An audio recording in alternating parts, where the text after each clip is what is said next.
ঢাকা 13 আসনে 11 দলীয় ঐক্যের রিকশা প্রতীকের সংসদ সদস্য প্রার্থী ও বাংলাদেশ খেলাফত মজলিসের আমির মাওলানা মামুনুল হক বলেছেন, রিকশা মার্কার গণজোয়ার দেখে অনেকেরই মাথা খারাপ হতে পারে। তারা নানাভাবে উস্কানি দিয়ে আমাদেরও সীমা লঙ্ঘন করতে বাধ্য করতে চাইবে। তিনি বলেন, আমরা নির্বাচন কমিশনের বেঁধে দেওয়া বিধিমালা অনুসরণ করে অত্যন্ত সহনশীলতার সাথে নির্বাচনী কার্যক্রম পরিচালনা করব। মনে রাখতে হবে, আমরা দায়িত্বশীল মহল, আমরা কারো উস্কানিতে পা দেব না। শুক্রবার বাদ জুমা মামুনুল হকের নেতৃত্বে রাজধানীর শেরেবাংলা নগর ও আদাবর হয়ে মোহাম্মদপুর পর্যন্ত এক বিশাল মিছিল অনুষ্ঠিত হয়।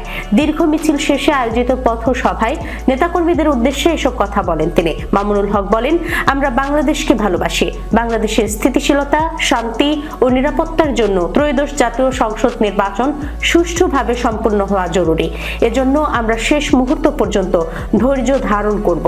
তবে আমাদের সহনশীলতাকে যদি কেউ দুর্বলতা ভাবে, তবে সে বোকার স্বর্গে বসবাস করছে।